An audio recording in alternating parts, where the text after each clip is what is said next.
எடுத்துக்கொள்வோம். சங்கீதம் 119 145 168 வரை. சங்கீதம் 119. கோப்.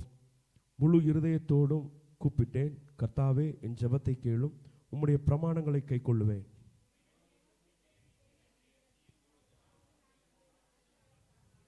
அதிகாலையில் நான் எழுந்து சத்தமிட்டேன், உம்முடைய வசனத்துக்கு காத்திருக்கிறேன்.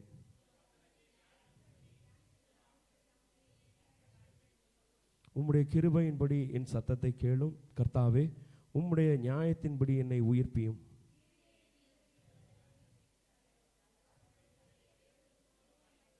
கர்த்தாவே நீர் சுவைமமாய் இருக்கிறீர், உமது கற்பனைகள் எல்லாம் உண்மை.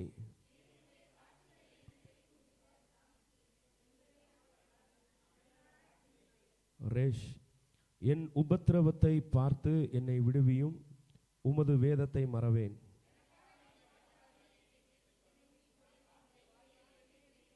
ரட்சிப்பு துன்மார்க்கருக்கு தூரமாய் இருக்கிறது, அவர்கள் உமது பிரமாணங்களை தேடார்கள்.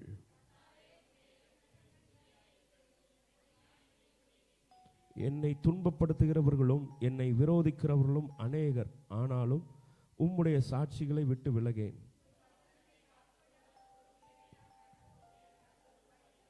இதோ உம்முடைய கட்டளைகளை நேசிக்கிறேன், கர்த்தாவே உமது கிருபையின்படி என்னை உயிர்ப்பியும்.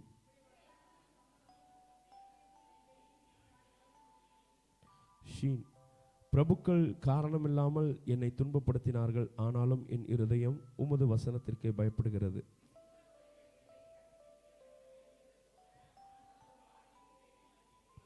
பொய்யை பகைத்து அருவருக்கிறேன், உம்முடைய வேதத்தையோ நேசிக்கிறேன். உம்முடைய வேதத்தை நேசிக்கிறவர்களுக்கு மிகுந்த சமாதானம் உண்டு, அவர்களுக்கு இடரில் இல்லை. என் ஆத்துமா உமது சாட்சிகளை காக்கும், அவைகளை நான் மிகவும் நேசிக்கிறேன்.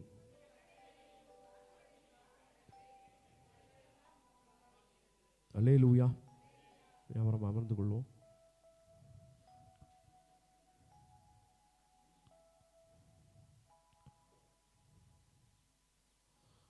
இதில் 3 எழுத்துக்கள், எபிரேய எழுத்துக்கள் கொடுக்கப்பட்டிருக்கிறது. கோப், அதாவது இங்கிலீஷில் கோஃப் அப்படின்னு வரும், ரேஷ் அண்ட் ஷீன். ஸோ ஒவ்வொரு எழுத்துக்கும் ஒவ்வொரு அர்த்தங்கள் உண்டு. இந்த 3 தலைப்புலையும் உள்ள இந்த வசனங்களில் நாம் எல்லாவற்றையும் எடுத்து பார்த்தோன்னா, அவருடைய வசனத்தை காத்து கொள்ளுகிறது, அவருடைய வசனத்தில் பிரியமாக இருக்கிறது, அவருடைய வசனம் அவர்களை என்ன பண்ணுது, உயிர்ப்பிக்கிறது. மேன் சொல்லுங்களேன், அவருடைய வசனம், எல்லாம் சேர்ந்து சொல்லுங்களேன், அவருடைய வசனம் என்னை உயிர்ப்பிக்கும். அல்லேலூயா. அவருடைய வசனம் என்ன பண்ணுது, உயிர்ப்பிக்குது. அவருடைய வார்த்தைக்கு வல்லமை உண்டு. அவருடைய வார்த்தைக்கு என்ன வல்லமை இருக்கிறது அப்படின்னா, உருவாக்குகிற வல்லமை இருக்கிறது. என்ன சொல்லுங்க, அவருடைய வார்த்தைக்கு உருவாக்குகிற வல்லமை இருக்குது. ஆதியாகமத்தில் நாம் பார்க்கிறோம், அவர் எல்லாவற்றையும் சிருஷ்டித்ததை எப்படி சிருஷ்டித்தார்னா, அவர் சொன்ன உடனே எல்லாம் உருவாச்சு. ஆமென், அல்லேலூயா. ஒரு எக்ஸாம்பிளுக்கு சொன்னோன்னா, நம்ம யோவானில் பார்க்குறோம், அந்த கானாவூர் கல்யாணத்தில் தண்ணீர் திராட்சை ரசமாக மாறுகிறது. இந்த தண்ணீர் எப்படி திராட்சை ரசமாக மாறுச்சு அப்படின்னு சயின்ஸில் கேட்டால் அதுக்கு ப்ரூவன் இது இல்லை, தியரி இல்லை. தண்ணி திராட்சை ரசமாக மாறுமா அப்படின்னா அறிவியலாளர்கிட்ட போய் கேட்டால் அதுக்கு வாய்ப்பே கிடையாது. அப்படி வெறும் தண்ணி அப்படி திராட்சை ரசமாக மாறுமா அப்படின்னா அதுக்கு வாய்ப்பே கிடையாது. அதாவது தண்ணி ஹைட்ரஜனும் ஆக்சிஜனும் சேர்ந்தது. ஆனால் திராட்சை ரசத்துக்கு என்ன தேவைன்னா, கார்பன் டை ஆக்சைடு தேவை, சூரிய வெளிச்சம் தேவை, அப்புறம் ஈஸ்ட் அப்படிங்கிற ஒரு கிருமி தேவை, ஈஸ்ட். அந்த ஈஸ்ட் இருந்தால் தான் என்ன பண்ணும், தண்ணி பால் தயிராக மாறுதில்ல, அது ஒரு பாக்டீரியானால தான் உருவாகுது. அதே மாதிரி திராட்சை ரசமாக மாறணும்னா அதுக்கு ஈஸ்ட்னு ஒன்று தேவை. ஆனால் இங்கே தண்ணி எப்படி திராட்சை ரசமாக மாறுச்சுன்னா, இயேசு வார்த்தையை சொன்னார், நடக்காத ஒன்று, ஒன்றுமே இல்லாத ஒன்று என்னாச்சு, உருவாச்சு. இன்னொன்று லாசரு கதை எல்லாருக்குமே தெரியும். லாசர் என்ன பண்ணியிருக்கிறாரு, இறந்துருக்கிறாரு. இறந்து 4 நாள் ஆயிடுச்சு. இதுவும் சயின்ஸ் படி கேட்டால் என்ன கிடையாது, வாய்ப்பு கிடையாது. என்ன வாய்ப்பு கிடையாது, மூளையே அழிகிறோமா. 4வது நாளில் மூளையே அழுக ஆரம்பிச்சிடும், உடம்பு ஃபுல்லாக அழுக ஆரம்பிச்சிடும். இது வந்து ஒரு இறந்த மனுஷன் 4 நாளில் திருப்பி உயிர் பெற்று வருவானா அப்படின்னா சயின்ஸில் வாய்ப்பே கிடையாது. அறிவியலில் நீங்கள் சயின்டிஸ்டே அறிவியலாளர்கிட்ட போய் கேட்டிங்கன்னா வாய்ப்பே கிடையாது. அப்போ இயேசு கிறிஸ்து என்ன சொல்கிறார்? லாசருவே எழுந்தோ அப்படிங்கிறாரு. அந்த வார்த்தை போய் என்ன பண்ணுது? ஜி பூம்பா கிடையாது. இந்த வார்த்தை போன உடனே ஜி பூம்பான்னு ஒன்று இல்லாத ஒன்று உருவாகலாம், அப்படி கிடையாது. இது போய் அந்த வார்த்தை அந்த உடம்புல போய் கிரியை செய்து அழுகின உடம்பு ஃபுல்லாக என்ன ஆகுது? திருப்பி ரெனியூ ஆகுது, திருப்பி புதுசாக என்ன ஆகுது? உருவாகுது. நான் சொல்கிறேன்ல, ஜி பூம்பா மாதிரி ஆகிடாது. ஒரு விஷயம் ஆண்டவர் வந்து வார்த்தையை சொல்கிறாருன்னா கொஞ்சம் கொஞ்சமாக அப்படி என்ன ஆகும்? அது உருவாகும்.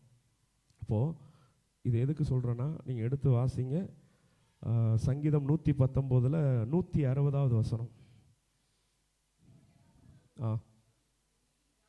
கொஞ்சம் சத்தமாக. உம்முடைய வசனம் சமூலமும் சத்தியம் அப்படின்னா என்ன அப்படின்னு எனக்கு உடனே கூகுளில் போட்டு பார்த்தேன். சமூலமும் சத்தியம் அப்படின்னா என்னென்னா சாராம்சம் உள்ளதாக இருக்குது. சாராம்சம் உள்ளதாக இருக்குதுன்னா ஒரு மனுஷனுடைய சாராம்சம்னா அவன் பேசுவான், மூச்சு விடுவான், நடப்பான், சாப்பிடுவான். இதெல்லாம் மனிதனுடைய சாராம்சம். கேரக்டர்னு சொல்லலாமா? சாராம்சம்னா குணாதி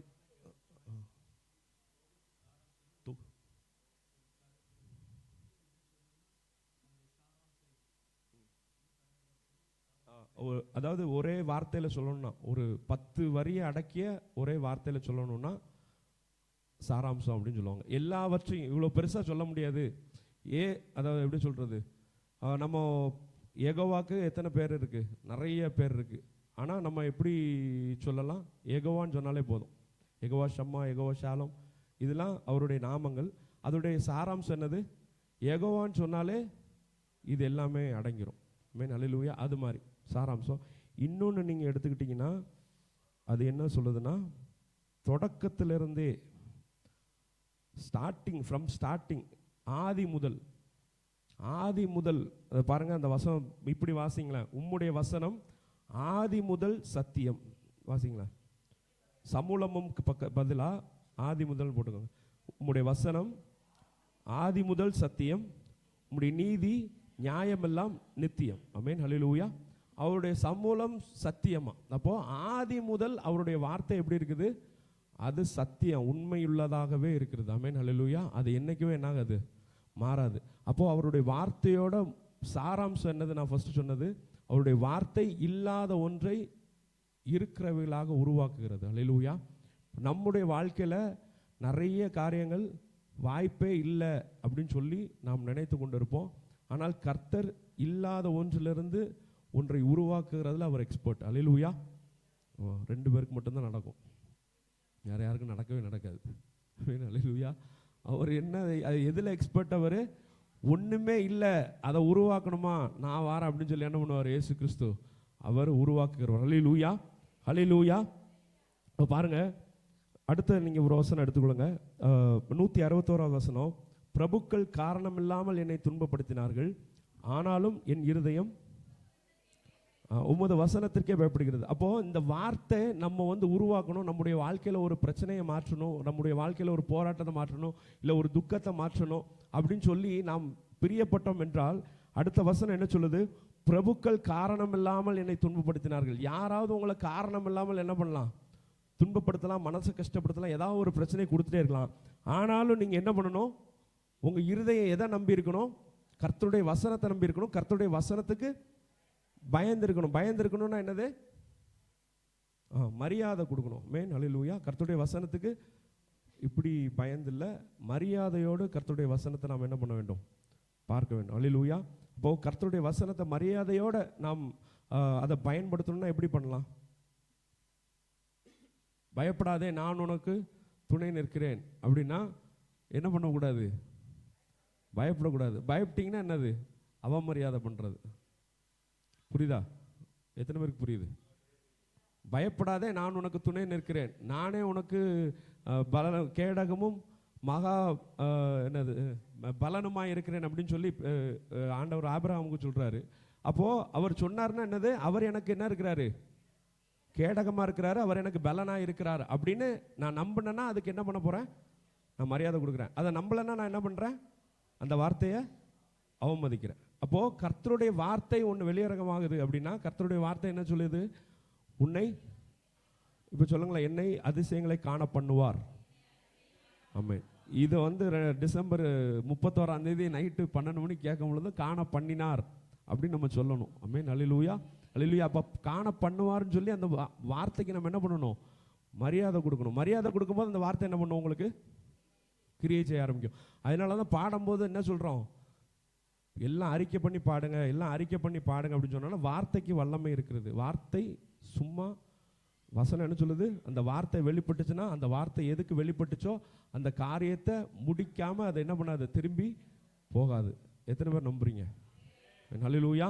அப்போ இந்த வருடத்தில் கர்த்தர் உங்களுக்கு சொல்றது என்னன்னா, ஒரு இல்லாத ஒன்றை உருவாக்குகிறவர், சம்மூலமும் சத்தியம். சொல்லுங்களேன், ஆதி முதல் சத்தியம். ஆமென். ஆதி ஆகமத்திலேருந்து இப்போ வரைக்கும் அது சத்தியம் உள்ளதா இருக்குது. அவருடைய நீதி எப்படி இருக்குது, நீதியும் நியாயம் எல்லாம் நித்தியம். சொல்லுங்க, அவருடைய நீதி நியாயம் எல்லாம் நித்தியம். ஆமென். ஹல்லேலூயா. அவர் உங்களை வாளாக்காமல் தலையாக்குவார். ஹல்லேலூயா. ஆமென். நாம் அப்படி தலைகளை தாழ்த்தி நாம் ஜெபிப்போம். அன்பின் பிதாவே, அப்பா வார்த்தைக்காக நன்றி. இந்த வார்த்தை அப்பா எங்களுக்கு கிரியை செய்யட்டும். அப்பா நீர் யெகோவா ஓசேனோ, உருவாக்குகிற தேவன். கர்த்தர் உம்முடைய வார்த்தையினால எல்லாவற்றையும், இந்த உலகத்தில் உள்ள எல்லாவற்றையும் உருவாக்கினீங்க. எங்க வாழ்க்கையிலையும் கர்த்தாவே எத்தனையோ காரியங்கள் இது நடக்காது, இது இப்படி தான் இருக்கும் அப்படின்னு சொல்லி நிறைய காரியங்கள் எங்களுடைய வாழ்க்கையில் இருக்குது தகப்பனே. ஆனால் கர்த்தாவே உம்முடைய பார்வைக்கு அதெல்லாம் ஒன்றுமே இல்லை. இங்கே ஒரு வார்த்தை சொன்னால் போகும், எல்லாம் உருவாகும் தகப்பனே. நீர் உருவாக்குகிற தேவன். எங்களுடைய வாழ்க்கையில் நீர் அனுமதித்தவைகள் எல்லாம் உருவாக்கட்டும், எங்கள் வாழ்க்கையை செழிப்பாகட்டும். ஆமென். அல்லேலூயா. நாங்கள் இன்னும் உமக்கு நன்றி நிறைந்தவர்களாக, நன்றி நிறைந்த உணர்வோடு நாங்கள் உம்மை துதிக்கிறவர்களாக, ஆராதிக்கிறவர்களாக மாற கர்த்தர் கிருபை செய்வீராக. அப்பா ஸ்தோத்திரம் ஆண்டவரே. எங்களுடைய தேசத்திற்காக வருகிறோம், இப்போ வரவிருக்கிற எலெக்ஷனுக்காக வருகிறோம் கர்த்தாவே. இந்த எலெக்ஷனில் உம்முடைய கரம் விளங்கட்டும் கர்த்தாவே. நீர் யாரை தேர்ந்தெடுக்க விரும்புகிறீரோ அவர் வரட்டும் தகப்பனே. கர்த்தாவே இருக்கிற குழப்பங்கள் எல்லாம் மாறட்டும். அப்போ மனிதர்களுக்கு இடையிலான ஆண்டவரே இந்த ஜாதி சண்டை, மத சண்டை உருவாக்குகிற அரசியல் தலைவர்கள் எல்லாம் இப்போ மனம் மாற கர்த்தர் கிருபை செய்யுங்கப்பா. ஆமென். ஸ்தோத்திரம். அரசியல் ஆதாயத்திற்காக அப்பா இனி ஒரு ஜீவனும் பலி போகாதபடி கர்த்தர் நீர் வேலிடைத்து பாதுகாத்து கொள்ளுங்க அப்பா. ஸ்தோத்திரம். எங்கள் சபைக்காரரும் எங்கள் சபையின் ஊழியங்கள் ஒவ்வொன்றையும் கர்த்தருடைய கருத்தில் ஒப்பு கொடுக்குறோம் கர்த்தாவே. எங்கள் சபையின் ஊழியங்கள் ஒவ்வொன்றையும் நீங்கள் ஆசீர்வதிங்க, பெருக பண்ணுங்க. இந்த வருடத்தில் அநேக ஆத்துமாக்கள் எங்களுடைய சபையில் வந்து சேர கர்த்தாவை துதிக்க ஆராதிக்க கர்த்தர் கிருபை செய்வீராக. எங்கள் சபையின் விசுவாச குடும்பங்கள் ஒவ்வொன்றுக்காக வருகிறோம் அப்போ. அநேக தேவைகளோடு இந்த 2026 வருடத்தில் நுழைந்திருக்கிறார்கள் தகப்பனே. ஆமென். உன்னை அதிசயங்களை காண பண்ணுவேன் என்று சொன்ன தகப்பன் கர்த்தாவே, நீர் எங்களை அதிசயங்களை காண பண்ணுவீர் என்று விசுவாசிக்கிறோம் அப்போ. ஒவ்வொரு ஜனங்களும் திரளாய் சாட்சி சொல்லட்டும், சாட்சிகள் பெருகட்டும். இந்த சாட்சி நிமித்தமாக அநேகருடைய விசுவாசங்கள் உயரட்டும் தகப்பனே. இன்னும் நிறைய ஆத்துமாக்கள் அப்பா எங்கள் சபைக்கு வந்து சேர கர்த்தர் கிருபை செய்வீராக. எங்கள் பாஸ்டருக்காக வருகிறோம், பாஸ்டர்மாக்காக வருகிறோம், உடன் ஊழியம் செய்கிற ஒவ்வொருவரையும் கர்த்தாவை மத கரத்தில் ஒப்பு கொடுக்குறோம். எல்லாரையும் கர்த்தர் நீங்கள் ஆசீர்வதிங்க, பேர் பேராக ஆசீர்வதிங்க தகப்பனே. அப்போ இன்னும் ஆண்டவரை அவங்க வாழ்ந்து செழிக்க கர்த்தர் கிருபை செய்யுங்க. பாஸ்டமாக இருக்கிற பலவீனத்தை கர்த்தர் நீங்கள் பொறுப்படுத்திக் கொள்ளுங்க அப்பா. இதுவரை நீர் தாங்கினவர், இனிமேலும் தாங்க வல்லவராக இருக்கிற உங்களுடைய கிருபையினாலே தாங்கிக் கொள்ளுங்க. மீட்பர் இயேசுவின் மூலம் கேட்கிறோம் நல்ல பிதாவே. ஆமென்.